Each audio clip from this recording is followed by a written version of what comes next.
I entered the project with a lot of the familiar lucky country optimism. So kind of the sense that Australia, we've done well in the past, we'll continue to do well because of the natural advantages and our strong institutions. So kind of they're like, yeah, she'll be right. That's kind of an attitude a lot of Australians have, and I think we've kind of had that with our economy as well. The deeper I got into the research, the clearer the risk of that kind of comfort became. I think that's something that's broadly a cultural thing that Australians have too.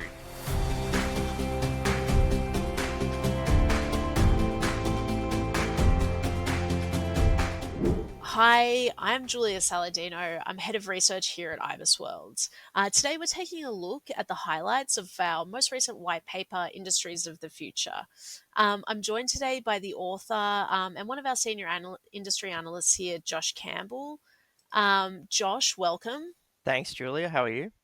Good. They let me back. I've been unleashed once again on another white paper. Fantastic.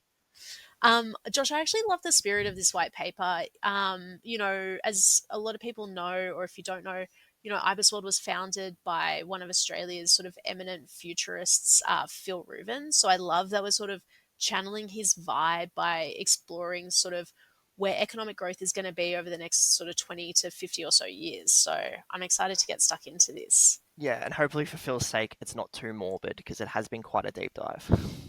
I mean, Phil did love a positive story, but I'm sure we'll be able to find some nuggets of good in here.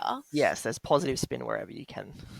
In terms of the structure of the white paper, you've kind of framed it around sort of four mega trends: climate change, digitization, demographics, and geopolitics. Looking at those sort of trends, is there a particular trend that you think we should be really focusing on the most, or is putting our country under the most pressure? So if I had to pick one, I'd probably lean more towards climate change, but more specifically the speed and the scale of the energy transition. So it's not just an environmental issue around climate change anymore. This is impacting jobs, it's impacting our investment, exports, and our global competitiveness in every aspect of our economy. And I think that the countries that do lead this energy transition will lead the next industrial era. From Australia's perspective, I think there are kind of five pressure points that I think are pretty noteworthy. The first one, which is the investment gap on slide 3. So as you can see from that, you've got China, which is spending significantly more on clean energy than anyone else. You've got major investments from the US and from the EU. From Australia's perspective, we have reached a record 12.7 billion in 2024, which is a positive. That's fantastic. The problem is we're still well and truly playing catch up with the rest of the world. A good comparison for us from a country perspective is probably Canada. It's a country with a similar economy, a strong resource base, and has also got the similar population density that Australia has. Their investment levels are much closer to that of Japan and South Korea at about an estimated 54 billion, which is about 4 times more than what we have invested. That's the kind of bend we need to be in if we're going to be competitive downstream. The second thing is export risk. So we've got 70% of our exports are sent to countries directly with net zero commitments. So if we're not decarbonising in energy intensive sectors like iron ore, LNG, and aluminium and move up the value chain, we'll be risk seen as a high emission supplier and we'll lose further market share. You've got a skills bottleneck. So we've got obviously opportunities in grid infrastructure, in hydrogen, and in batteries. The problem is 36% of our occupations at the moment are in skills shortage, and there's severe gaps in engineering, electrical trades, and database specialties. There's an infrastructure lag, so we need transmission, storage, and hydrogen infrastructure rolled out much quicker. The problem is that we have approval delays, we've got lengthy waits for projects to connect to the grid, and these are adding costs and slowing progress at a time when we need to accelerate. And lastly, the inability to capture value from critical minerals. So Australia supplies around half of the world's lithium, which is essential for battery storage. This is fantastic for renewable energy, electrical vehicles, and building a net zero power system. The problem is most of the value in batteries is created offshore because we export over 90% of our lithium rather than refine it domestically. So I think the opportunity is in refining and processing, not just dig and ship. Yeah, I think the key always comes back to the sort of jobs pipeline, and that kind of leads into the demographics issue of it all, right? I mean, it's all well and good, I think, for the government to come to the party with lots of policies and investment. But at the end of the day, if you don't have enough people to fill sort of some of those critical roles, then it's just not going to happen, is it? And I think both in your white paper and the last white paper that we had about labor shortages, we're looking at even occupation as granular as electrical engineers. We're short 265,000 or something like that.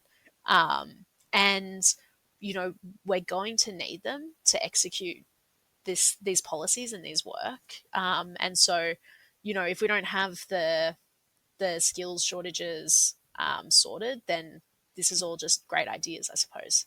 And this chart is stark, isn't it? Obviously, looking at Australia, it's never going to be comparable to China or the US. They're much larger in terms of population and different sort of economic composition, I suppose.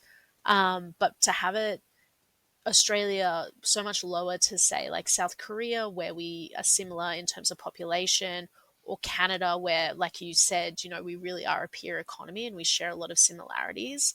Um, it's pretty disappointing. Do you think that's on the way up, or do we really need to get moving on that?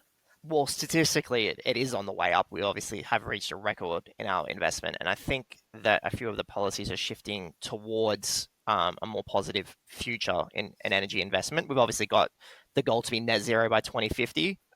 The problem is whether we've got the capability or the infrastructure to reach a goal that's quite lofty.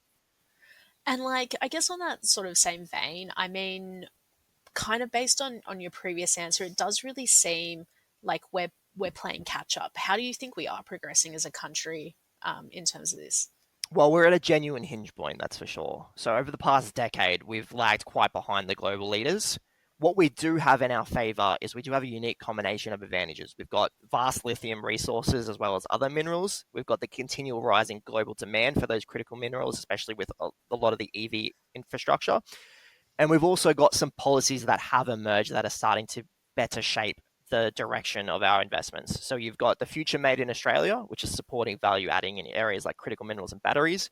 You've got the Capacity Investment Scheme, which endorses new renewable and storage projects, enabling them to secure financing and be built. We've also got the National Reconstruction Fund, which is backing advanced manufacturing with concessional finance. So these shift more of the upfront risk away from investors, which gives long-term capital and the confidence to back Australia's clean energy industries. The problem with this, though, is that the constraints are real, and they're the reason this could still go either way. Right now, approvals are one of the biggest barriers that we face. Major clean energy and industrial projects can spend years navigating federal, state, and local permits.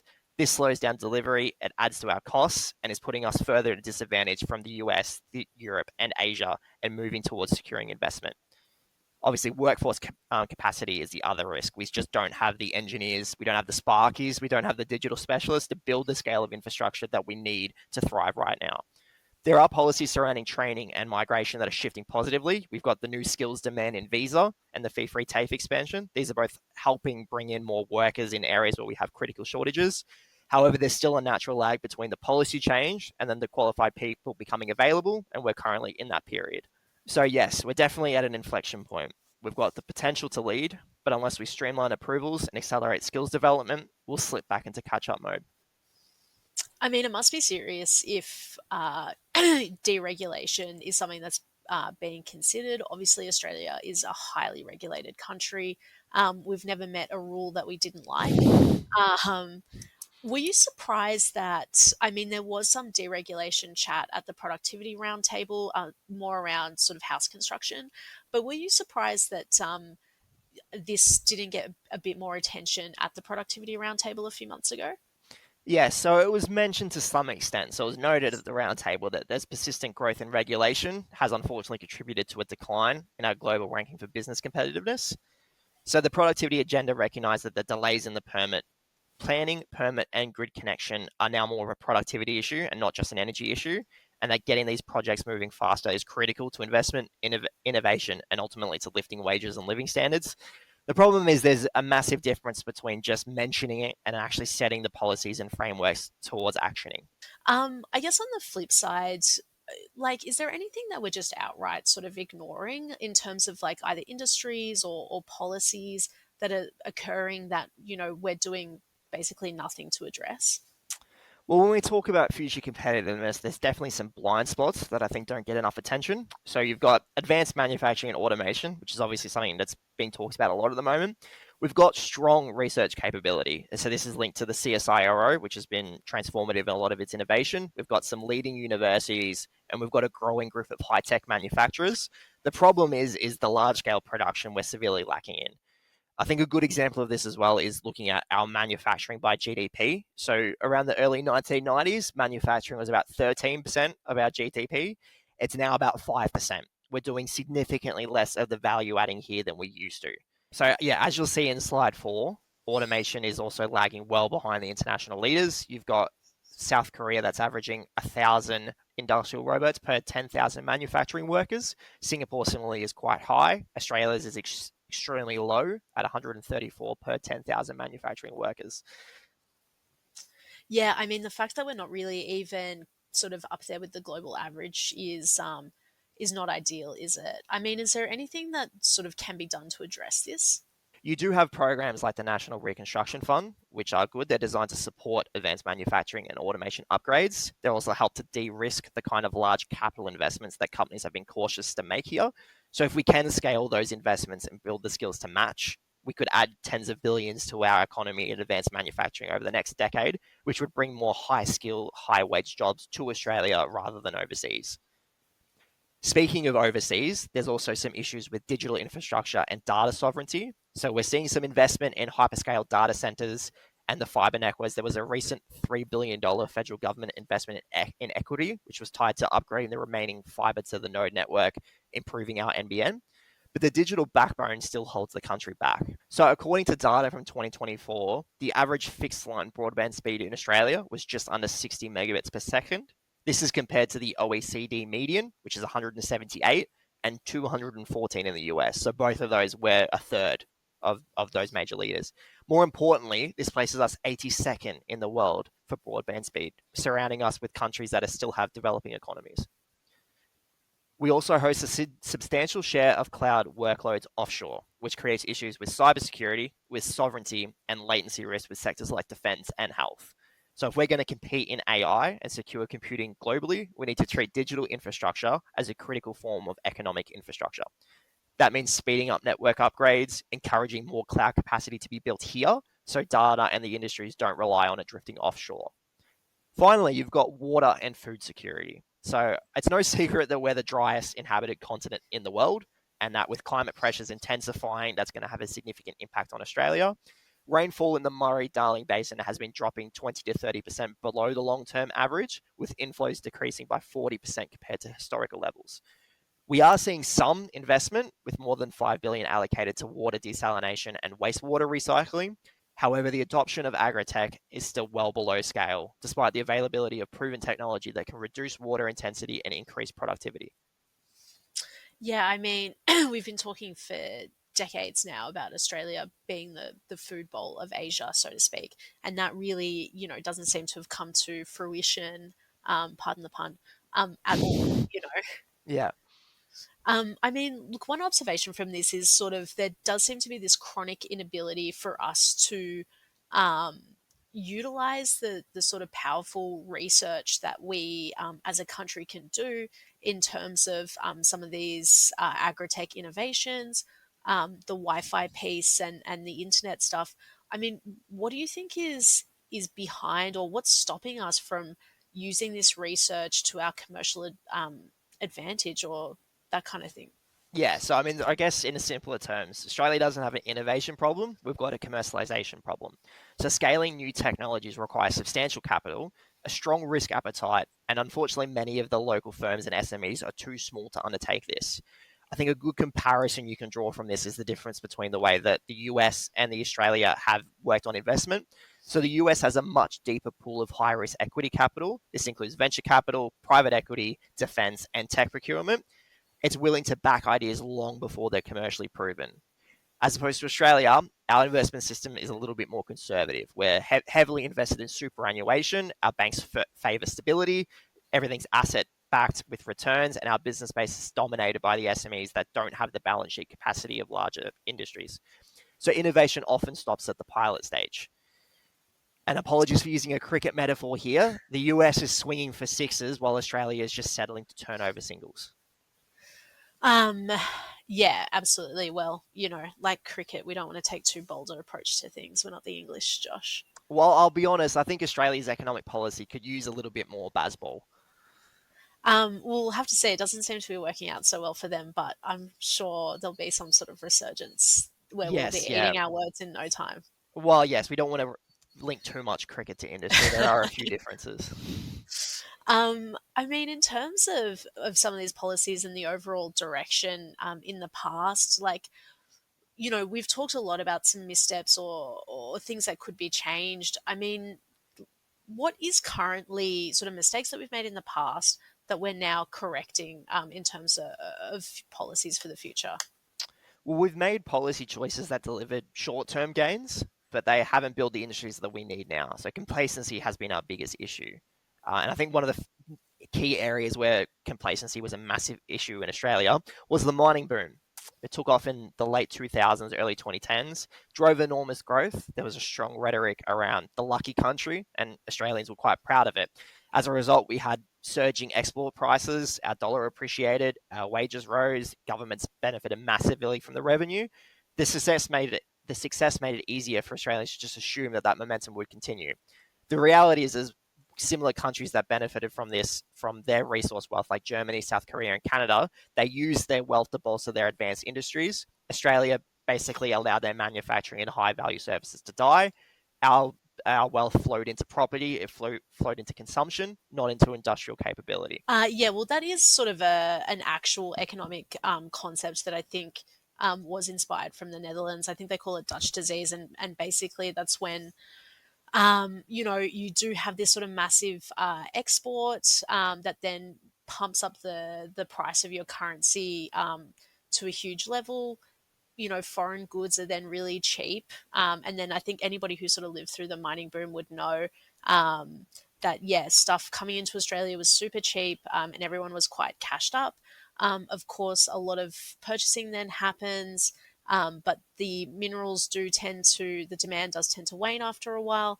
Currency value goes down, and then you're sort of left with a very hollow economy. Manufacturing has been outpriced because domestic manufacturing becomes too expensive from the high currency, and you're sort of left with this empty shell of an economy, unfortunately. But some nice things that you bought while it was all happening, I suppose. Yes, that's very true. So I think other countries have faced very similar issues to what Australia has, but the problem is they worked hard to modernize and then defend their industrial capability. We've been a little bit too relaxed with the trade-offs, being kind of happy to settle for the medium and for what's fine because of the short-term gains. And I think that kind of dig and ship mindset has been pretty hard to shake. It's obviously very clear in the lithium industry at the moment, but it's also a pattern that we've had across other commodities too, where extraction is very strong, but the midstream and the downstream industries just haven't scaled to match, and now they're suffering. So I think that short-term thinking and the shifting the support settings, particularly in the automotive sector, that was a massive issue. So there was a transition from full value chain to almost nothing.